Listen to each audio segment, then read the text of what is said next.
Légendes urbaines.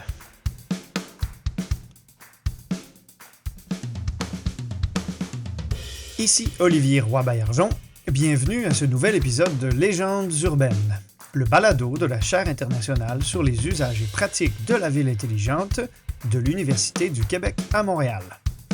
Chaque épisode de Légendes urbaines part d'une idée reçue et tente d'en révéler les racines, de distinguer ce qui relève du mythe et de la réalité, et de conclure en offrant une perspective plus éclairée sur le sujet. Aujourd'hui, on va essayer de répondre à quelques questions essentielles pour comprendre le financement des transports.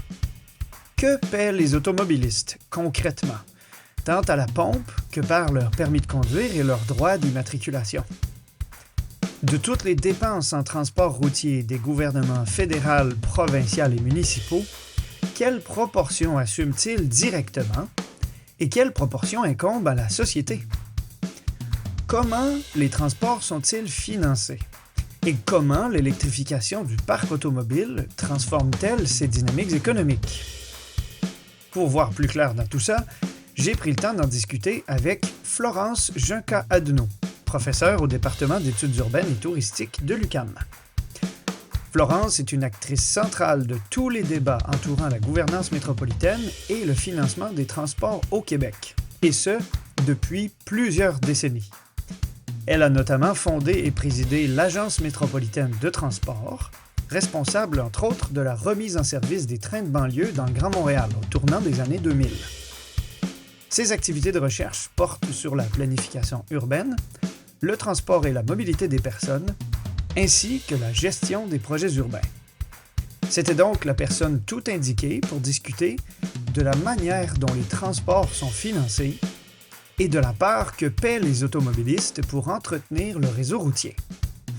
Voici donc notre conversation fascinante sur le sujet. Bonne écoute!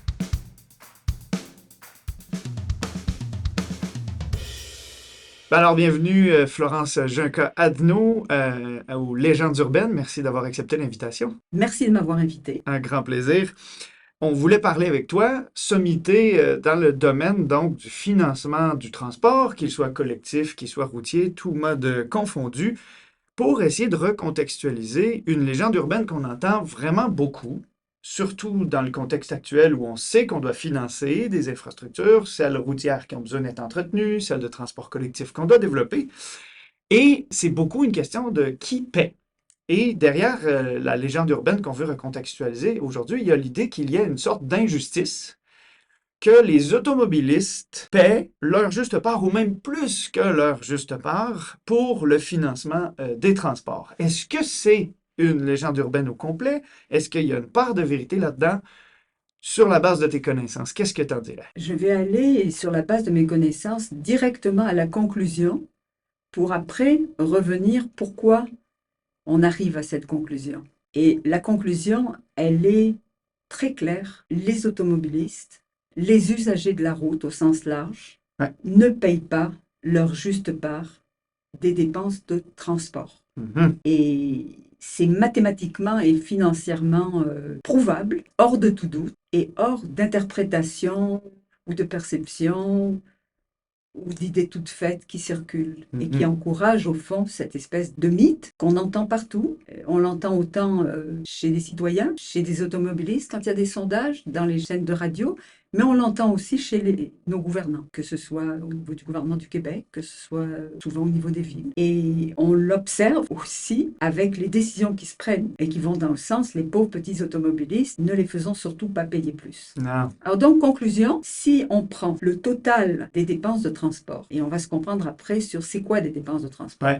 De quoi on parle? Alors, si on prend l'ensemble des dépenses de transport au Québec, transport routier dans un premier temps, et qu'on regarde quels sont les revenus que les automobilistes donnent avec leur contribution financière directe, par exemple des taxes ou des paiements, des péages, peu importe, et qu'on applique tout ce que les automobilistes payent au transport routier, eh bien, ils financent 65% des dépenses directes de transport routier. Donc, même pas les 2 tiers. Alors, c'est ça. Maintenant, si on y ajoute, et je suis dans la conclusion, de façon à pouvoir remonter en arrière après, si on y ajoute ce qu'on appelle les externalités, c'est-à-dire les dépenses qui sont issues du rôle que l'automobiliste joue dans la société. Alors ça va depuis les impacts de la congestion routière, les questions de sécurité, les questions environnementales, les questions de santé, et qu'on additionne l'ensemble. Ça d'ailleurs a été fait récemment par Trajectoire, sur la base de 2017. On va faire diminuer à 32% la contribution des automobilistes. Au coût social, économique et environnemental. Total, transport, plus les coûts de transport liés à l'utilisation de l'automobile. Un tiers, moins d'un tiers. Moins d'un tiers. Et quand on veut compliquer et qu'on rajoute maintenant les dépenses de transport collectif, eh bien on fait baisser encore le pourcentage. Et on va se retrouver à peu près autour de 15%. Donc moins d'un sixième. Exactement. Alors ça, c'est la conclusion. Hein? La conclusion, mais comment ça se fait qu'il y a une telle légende urbaine si les données sont exactes? Peut-être que c'est, puis là je prends le rôle de l'automobiliste ou de l'avocat du diable, la notion que ce ne serait pas aux automobilistes de payer pour ces externalités ou de subventionner les déplacements en transport collectif des personnes qui font le choix de ne pas se déplacer en voiture. Est-ce que ça se pourrait que derrière cette idée, il y ait la notion que l'automobiliste ne devrait payer que pour la route qu'il utilise et que ce soit la société au complet qui devrait compenser les émissions de gaz à effet de serre, les retards associés à la congestion, les dépenses en santé associées aux collisions, à la pollution? Alors, à une réponse pareille, oui, le meilleur mécanisme de défense des automobilistes, c'est de dire, dans mon rôle d'automobiliste, je limite ce que je finance, mais il va se faire rattraper dans son rôle de citoyen. Parce qu'il faut à un moment donné que ça passe ou par la taxation municipale ou que ça passe par les impôts qu'on paye au gouvernement du Québec, au gouvernement fédéral, peu importe. Donc, il va le payer de toute façon. Maintenant, quand les messages sortent, c'est toujours attaché. Les automobilistes financent leur juste part des transports. Et si on limite à ça, même avant les externalités, pour 2 minutes. Alors, je vais prendre des chiffres parce qu'il faut qu'on comprenne c'est quoi les dépenses en transport. Les dépenses en transport, d'abord, c'est les dépenses d'exploitation et d'investissement routier au niveau des villes. La part du lion du réseau québécois, ce sont les routes locales, les rues. La plus grosse partie du réseau québécois, c'est les villes qui en sont chargées. Avec un de mes collègues, Michel Bollet, on est allé produire les données financières de l'année 2021, donc c'est récent, à partir des données officielles. Donc, prenons les dépenses réseau routier municipal québécois, 3,8 milliards dans cette année-là, et les sources locales et régionales, incluant la petite contribution au transport collectif, 307 millions. Oh boy, donc c'est un dixième. Oui. Donc, quand on voit cela, à sa face même, déjà pour ce réseau-là, il paye pas sa juste part. Il y a un immense déficit. Il y a un immense déficit, et pourtant les villes doivent entretenir, boucher les trous, déneiger, s'occuper de la voirie. Et l'automobiliste, de son côté, il contribue pratiquement pas. Et c'est d'autant plus injuste que la taxation municipale, c'est une taxation foncière qui s'adresse à la propriété et non pas à l'usage de la voiture. Alors, comment peut-on justifier, en prenant juste cet élément, comment peut-on justifier que l'automobiliste utilise, par exemple, une partie de la voirie, 23 heures sur 24, sans utiliser sa voiture, gratuitement, dans la plupart des cas, sauf les zones où il y a des tickets à payer, mais même les tickets ne sont pas suffisants. Donc, il monopolise de l'espace gratuit et il génère lui-même, quand on se retrouve, il sort du réseau municipal et puis il s'en va sur les réseaux supérieurs, où c'est aussi gratuit.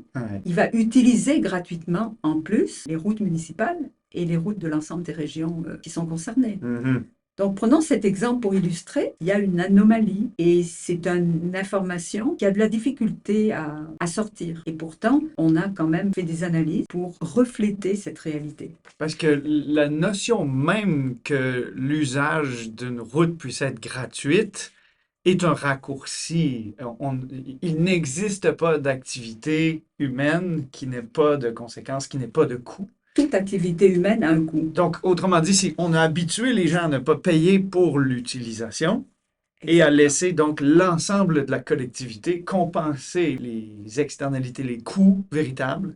Donc, ça veut dire si tu n'as pas de voiture, mais que tu as une propriété, en payant tes taxes municipales, tu finances les 90 et quelques pourcents que l'automobiliste n'a pas payé directement pour son utilisation. Exactement, et ce n'est pas le principe de l'utilisateur-payeur. Ça détourne ce principe-là, ou même pas le principe du bénéficiaire-payeur. Donc, on détourne des principes de base au niveau de la fiscalité des services publics, en ne faisant pas ce lien. Maintenant, si on veut prendre, on continue dans l'explication de la conclusion.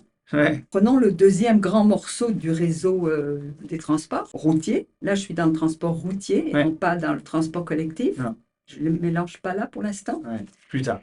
Plus tard, alors le réseau routier du MTQ, du ministère des Transports. Bien, le réseau routier, ça inclut le fonctionnement, l'entretien, les immobilisations amorties sur les années qu'il faut, l'entretien hivernal, peu importe les postes de dépenses, mais ça fait partie des dépenses de transport routier. Et ces dépenses de transport routier, il y a des contributions des automobilistes qui tiennent dans 4 morceaux.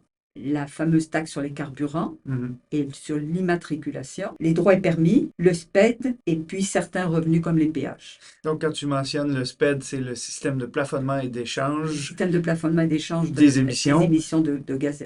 C'est ça. Autrement dit, la taxe carbone, si on La veut taxe carbone, simplifier. si on veut prendre l'image qu'on connaît. Ouais. Cet ensemble de revenus reste au niveau du gouvernement du Québec et va financer les dépenses de transport du ministère des Transports, mais une partie de ces revenus-là, la plus faible partie, va contribuer au financement des transports collectifs. On se rappellera qu'il y a eu toujours des discussions autour de la part insuffisante de ces taxes-là pour le développement des transports collectifs, qui, normalement, en se développant, devrait pouvoir réduire autant les coûts de transport que les impacts de la congestion ou des émissions de gaz à effet de serre. Les externalités conventionnelles au début. Alors, quand on regarde en 2021 les sources gouvernementales, elles sont de l'ordre de 4 milliards 200 millions pour 3 milliards 700 millions pour le réseau du MTQ. Donc, en apparence, il y a des sous. Sauf qu'il faut rajouter aux dépenses de transport, dans ce cas-là, il faut rajouter les dépenses de transport collectif.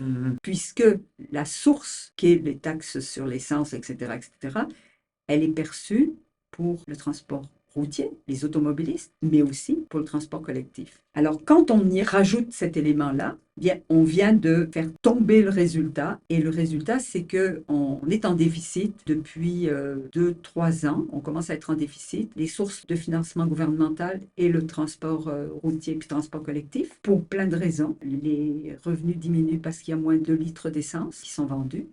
Et il n'y a pas eu d'indexation des principales sources de revenus qui sont la taxe sur les carburants, n'a pas été indexée depuis 2013. Donc, on est dans une période où le gouvernement commence depuis 2021 à manquer d'argent pour financer ses ouvrages routiers et les contributions en transport collectif, ce qui se traduit par une croissance des besoins en entretien du réseau routier qui ne sont pas rencontrés et de l'autre côté par des coupures dans les transports collectifs au niveau des investissements et puis des contributions au fonctionnement. C'est-à-dire que d'un côté, on continue à dépenser autant d'argent qu'auparavant, sinon plus. Mais de l'autre côté, comme on a toujours appliqué le principe pollueur-payeur, on fait financer les infrastructures de transport par le fait que les automobilistes achètent du carburant. Oui. Mais il y a de moins en moins de carburant parce que les véhicules en consomment de moins en moins et qu'il y a de plus en plus de véhicules même qui en consomment pas du tout, c'est-à-dire les voitures électriques qu'on a si abondamment financées. Subventionné. Une des principales raisons, puis pour le futur, c'est ça qui s'en vient de plus en plus, la diminution du nombre de litres vient de l'électrification, mais vient aussi du fait que les véhicules automobiles, même s'ils ont des cylindrées beaucoup plus importantes que dans les années passées, c'est de plus en plus des petits camions, ils sont quand même bimodes de plus en plus aussi, hybride électrique et essence. Électrique et carburant. Mais là aussi, prenons la légende urbaine de front. Là, je m'attaque aux politiques gouvernementales. Si la principale source, qui est la taxe sur les carburants et puis l'IMAT, est nécessaire, a été créée pour alimenter un fonds dédié, qui s'appelle le FOR, dédié au financement des transports routiers et transports collectifs pour la part du gouvernement du Québec. Ça a été fait exprès en 2010. Et depuis 2013, la taxe sur les carburants est gelée et depuis 30 ans, la taxe sur l'IMAT est gelée. Ouais. La légende urbaine des automobilistes, quand ils voient à la pompe le prix de l'essence fluctuer, monter, 10 sous d'un coup, 15 sous, redescendre, remonter, et qu'ils voient que c'est supérieur à l'inflation, ils accusent en disant « Mais oui, mais ne touchez pas aux taxes, les taxes augmentent bien trop. » Ils ne savent pas que dans le 1,70 $ à la pompe la semaine dernière, sur ce 1,70 $, il n'y a que 19 sous qui est récupéré pour financer les transports routiers puis les transports collectifs. Et ce 19 sous n'a pas bougé depuis 2013. Moi, je vois là-dedans une légende urbaine bien plus forte qui devrait être multipliée en termes de diffusion d'informations et qui devrait servir de base au moment où on a des problèmes financiers pour introduire des principes sains, qui est qu'au moins d'indexer à l'inflation. Il y a eu 28% d'inflation de 2013 à aujourd'hui, enfin 2021. Puis l'avoir indexé, ça aurait rapporté 620 millions d'un seul coup. Qu'est-ce que ça aurait fait sur la facture à la pompe? C'est une différence de 4 sous. Pendant ce temps, ceux qui s'approprient la différence entre le 1,70 $ et le 19 sous, ils ne se gênent pas pour faire monter le prix de l'essence qui est payé. Et ça, c'est les pétrolières. Et ça, pas c'est les les pétrolières et les distributeurs. Ça n'a rien à voir avec le gouvernement. Non. Donc, on rentre là dans le domaine des politiques publiques, que moi, j'accroche avec ça.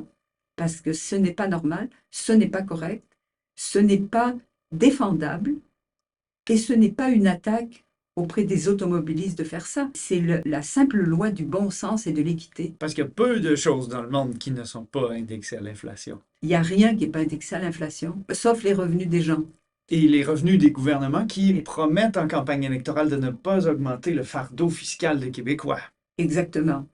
Mais là, on ne parle pas de fardeau fiscal quand on parle de ce dont je viens d'essayer d'expliquer les tenants et aboutissants. Ouais. Regardons ça de front, là. Un exemple comme ça contribue à décortiquer la légende urbaine, puis de dire comment on fait pour rebondir, puis prendre les bonnes décisions. Maintenant, là, pas dans 10 ans. Puis quand on prend le dernier morceau, il est beaucoup plus petit. Il ne faut pas oublier que dans les dépenses de transport, il y a un gouvernement qui s'appelle le gouvernement du Canada. Ouais.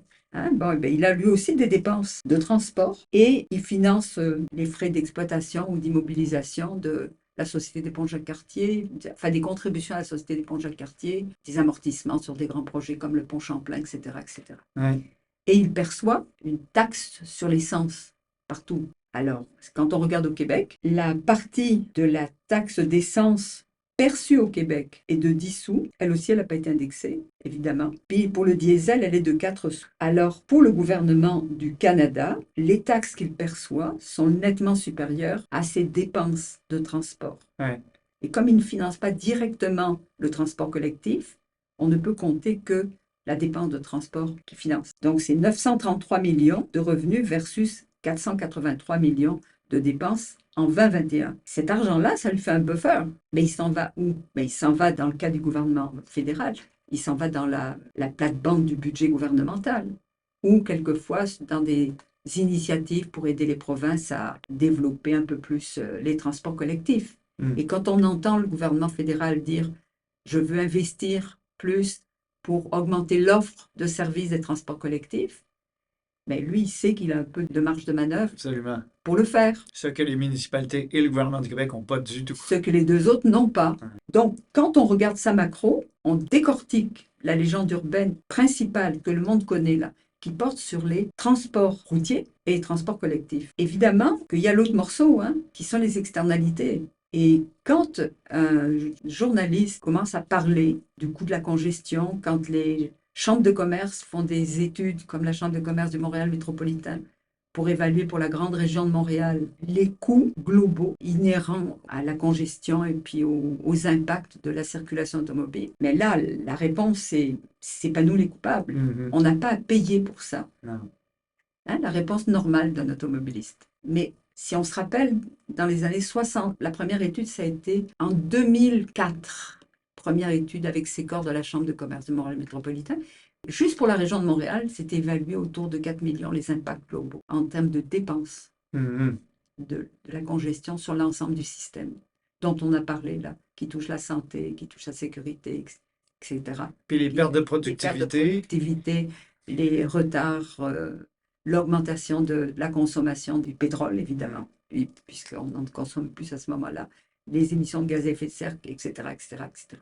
Alors, la réponse, c'est nous. Nous ne sommes pas coupables. C'est faux. On contribue. C'est comme si on disait, Je fume ma cigarette, mais elle n'est pas responsable du cancer que j'ai attrapé. Mhm. Il faut intervenir sur la société pour qu'on ne produise pas de tabac. Mais moi, je vais continuer à fumer et je ne suis pas responsable de mon cancer. Mhm. Pas correct. Et avec l'influence aussi de la fumée secondaire. Donc, dans le cas vraiment, l'analogie entre l'automobile et la cigarette est parfaite. Oui, Parce que tu peux fumer ta cigarette quand tu es tout seul enfermé chez toi sans que ça nuise aux autres, mais si tu la fumes en plein air, si tu reçois des amis, ton activité leur nuit. exactement. Et prendre ta voiture en période de congestion, sur des axes congestionnés, traverser des quartiers avec ton gros véhicule utilitaire sport, ça a des répercussions négatives que tu n'assumes pas. Exactement.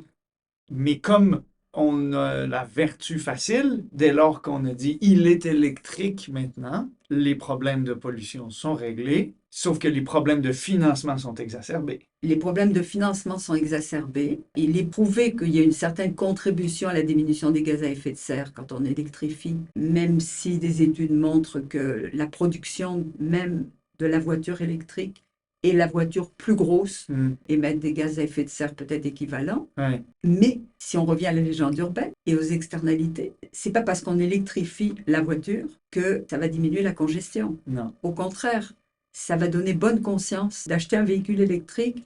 Je contribue, je fais ma part dans la société et j'oublie les externalités que je crée avec ma voiture électrique. D'autant plus que maintenant, sur les ouvrages routiers où il y a des voies réservées, on leur donne accès tant aux gens qui ont 2 ou 3 passagers dans le véhicule qu'aux gens qui sont dans une voiture électrique, même s'ils sont seuls dedans. Exactement. Donc oui, on est meilleur en termes de décision quand on s'achète un véhicule électrique, mais on ne peut pas dire nous venons de trouver la solution pour régler les problèmes de transport, les problèmes de congestion.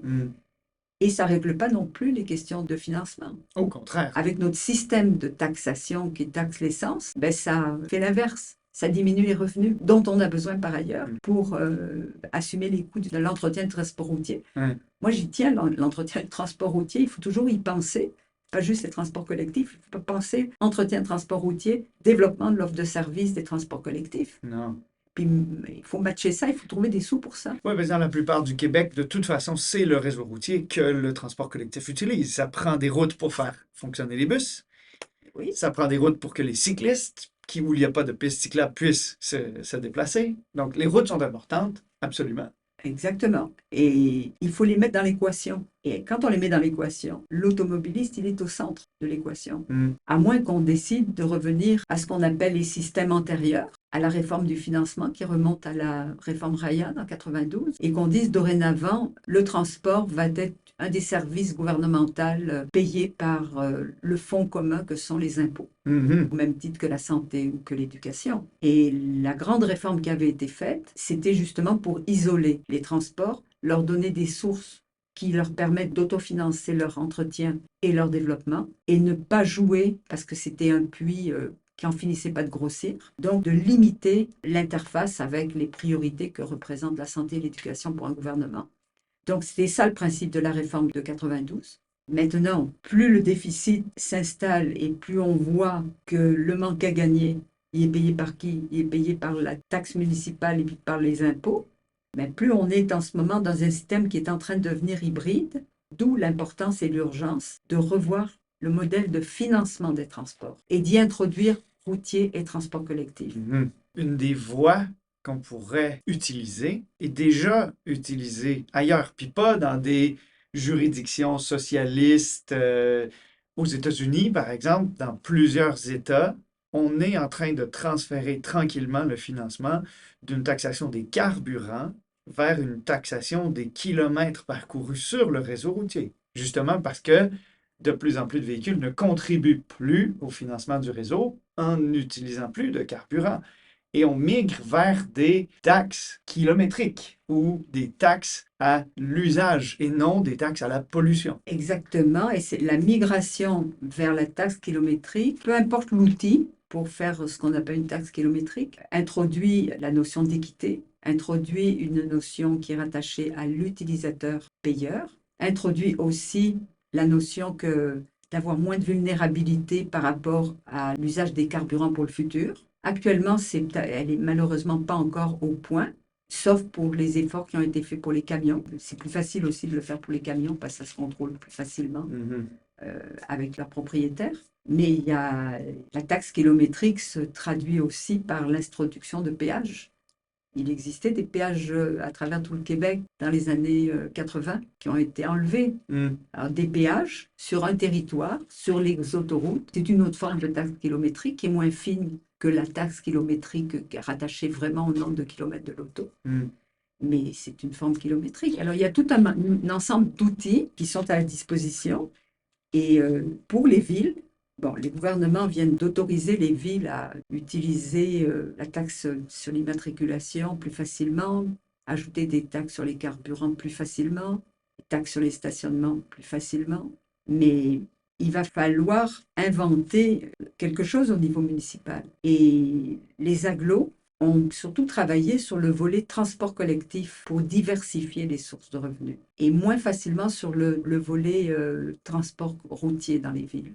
Bien que certaines aient introduit des péages de cordon et introduit des taxes sur les stationnements de façon systématique, des taxes sur les stationnements commerciaux, des droits d'usage divers qui permettent en partie de donner des revenus pour compenser les coûts de la voirie introduits par les automobilistes. Là où les efforts ont le porté de plus efficacement, c'est sur les transports collectifs.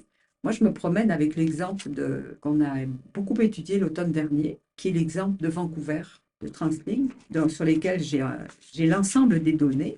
Et quand on regarde les données de TransLink, on voit qu'ils ont diversifié leurs sources de revenus de façon majeure. Ils ont utilisé la taxe sur l'essence pour contribuer à 18 sous le litre, alors que la taxe locale, ici au Québec, au niveau des régions, elle est de 3 sous. Ils ont introduit une taxe de vente sur les stationnements payants qu'ils ont affectée pour supporter les dépenses de transport en commun, mais ça peut aussi être affecté pour les dépenses urbaines. Ils ont introduit une taxe foncière sur les nouvelles constructions, donc une taxe au pied carré construit, un peu comme ce qui a été fait ici pour la fameuse taxe pour les constructions à côté du REM, dans la région de Montréal. Alors, il y a une taxe foncière automatique sur les pieds carrés et qui va payer, dans le cas de Vancouver, elle est dans le pot pour le financement des transports collectifs. L'objectif étant de financer mieux les transports collectifs et de baisser la part des villes, d'équilibrer les revenus des usagers. En baissant la part des villes, ça donne de la disponibilité pour qu'ils assument leurs obligations, les autres obligations de transport routier qui sont plus difficiles à faire payer directement. Ils ont aussi, à Vancouver, mais là, négocier, ça pourrait se faire partout, ils ont négocié avec le gouvernement une compensation pour les tarifs réduits accordés aux étudiants. On pourrait dire aussi accordés aussi aux personnes âgées. Et même la gratuité ici. La gratuité, qui sont des mesures sociales et non pas des mesures attachées à l'exploitant. Un exploitant, il a des coûts, puis il faut qu'il ait des revenus. Le jour où il a introduit une mesure sociale, il va le faire sous la pression des demandes politiques ou des demandes sociales. Et c'est justifié. Absolument. Complètement justifié, sauf qu'on se trompe de payeur. Les mesures sociales, normalement, reviennent aux paliers gouvernementaux que sont, dans notre cas, la Fédération canadienne, au gouvernement du Québec. Alors, à Vancouver, ils ont obtenu la compensation du gouvernement de la Colombie-Britannique pour compenser les coûts pour les étudiants. Et ils travaillent en ce moment pour les personnes âgées. Très inspirant. Alors, vous voyez, tout ça, ça fait partie de comment on transforme une légende urbaine négative qui empêche tout le monde de décider en une opération constructive qui dit on n'a pas le choix, on a des coûts de transport. Puis on veut mieux entretenir, puis on veut développer le transport collectif. Comment on s'y prend pour partager ce magnifique travail collectif qui implique tout le monde? Ça implique les entreprises, ça implique les citoyens, ça implique les opérateurs, ça implique les élus de toutes catégories, ça implique les groupes environnementaux, ça implique les groupes de toutes sortes à but non lucratif, ça implique le système de l'éducation, qui est un gros émetteur de déplacement, ça implique le réseau de la santé, lui aussi, qui a besoin de transports de toutes sortes. Alors, moi, une légende urbaine, j'aime ça, parce que ça vaut la peine de dire, est-ce qu'elle est vraie? Ou est-ce qu'on se trompe quand on la fait circuler puis que tout le monde se mette à y croire Mhm. et que les réseaux sociaux amplifient la légende urbaine et après on n'est plus capable de remonter la pente? Ben, en tout cas, avec l'échange qu'on a eu aujourd'hui, je pense que tu vas avoir fait une contribution magistrale à recontextualiser ça. On a des avenues de solutions. D'abord, si déjà le temps qu'il nous reste, que les gens paient des carburants, qu'on indexe la taxe sur les carburants au coût de la vie, puisque le prix de tout le panier de consommation augmente, il n'y a pas de raison pour que le prix du carburant, lui, n'augmente que parce que les pétrolières le font augmenter. Diversifier les sources de revenus, notamment en introduisant une tarification dynamique, kilométrique, pour que même les personnes qui ne consomment plus de carburant, puisqu'elles continuent de générer les autres externalités, contribuent à financer le réseau. Les inspirations de Vancouver, pour faire en sorte aussi que les paliers supérieurs, que sont le gouvernement du Québec et le gouvernement du Canada, jouent davantage leur rôle en ce qui concerne la vocation sociale d'offrir du transport fiable pour faire participer toute la population à l'économie, à la société. Et surtout, j'aurais tendance à vouloir conclure là-dessus, mettre l'accent sur le fait que les véritables personnes qui paient leur juste part, ce sont les usagers du transport collectif qui paient des titres et des tarifs très élevés par rapport au coût véritable social, économique et environnemental de leur déplacement. Exactement. Parce que si l'automobiliste ne paie qu'entre un tiers et un sixième du coût véritable de son déplacement, à l'exception peut-être des aînés qui maintenant ont le métro gratuit à Montréal et des étudiants qui ont une bonne subvention au tarif, dès lors que tu n'es plus étudiant jusqu'à ce que tu sois aîné, la part que tu paies de ton déplacement, elle est vraiment considérable. Donc au final, la légende urbaine que les automobilistes paient leur juste part, elle est clairement une légende. Mais ceux qui paient véritablement leur juste part, c'est plutôt ceux qui, par surcroît, font aussi un effort pour réduire leur empreinte carbone en utilisant le transport collectif. Exactement. Donc, merci de le faire. Merci peut-être de nous écouter en déplacement. Merci beaucoup, Florence Junca-Adneau, pour toutes ces avenues de solutions. Maintenant, on n'a plus de prétexte. On sait quoi faire grâce à toi. Il faut juste décider maintenant. C'est l'heure. Merci. Voilà, c'est dit. Non seulement les automobilistes ne paient-ils pas leur juste part pour financer les transports, mais c'est la société tout entière qui assume les externalités de leur déplacement. Et il faut que ça change rapidement, avant qu'on ne perçoive plus de taxes sur les carburants et qu'on manque d'argent pour entretenir les routes. Si je devais résumer cet échange avec Florence Junca-Adneau en 3 grandes lignes, ce seraient les suivantes. Premièrement, la moindre des choses, ce serait que le gouvernement du Québec indexe sa taxe sur les carburants au coût de la vie, avant que l'électrification du parc automobile ne la fasse disparaître complètement. S'il l'avait fait il y a quelques années, il disposerait aujourd'hui de centaines de millions de dollars additionnels, bon an, mal an, et l'essence ne coûterait que quelques cents de plus à la pompe. Deuxièmement, pour se préparer financièrement à la disparition de la taxe sur les carburants, il faudrait travailler dès maintenant à mettre en place un nouvel instrument fiscal, comme une tarification kilométrique ou des péages, en se basant sur le principe de l'utilisateur-payeur. Ça permettrait par surcroît de mieux prendre en compte les externalités du transport routier et de les faire assumer financièrement aux personnes qui en sont responsables plutôt qu'à l'ensemble de la société. Troisièmement, enfin, les municipalités sont responsables d'un réseau routier gigantesque et de systèmes de transport collectif essentiels, mais elles n'ont pas les moyens financiers nécessaires pour s'en occuper seules. Il serait donc avisé que le gouvernement du Canada soit aussi mis à contribution pour les soutenir techniquement et financièrement dans ses missions. Qu'en pensez-vous? Qu'avez-vous retenu de cet échange avec Florence Junca-Adneau? Comment pouvons-nous réformer le financement des transports afin de relever avec brio les défis des prochaines décennies? Écrivez-nous sur les médias sociaux de la Chaire internationale sur les usages et pratiques de la ville intelligente de l'UQAM ou via le site villeintelligente.esg.uqam.ca. Merci pour votre écoute et à bientôt pour un prochain épisode de Légendes urbaines.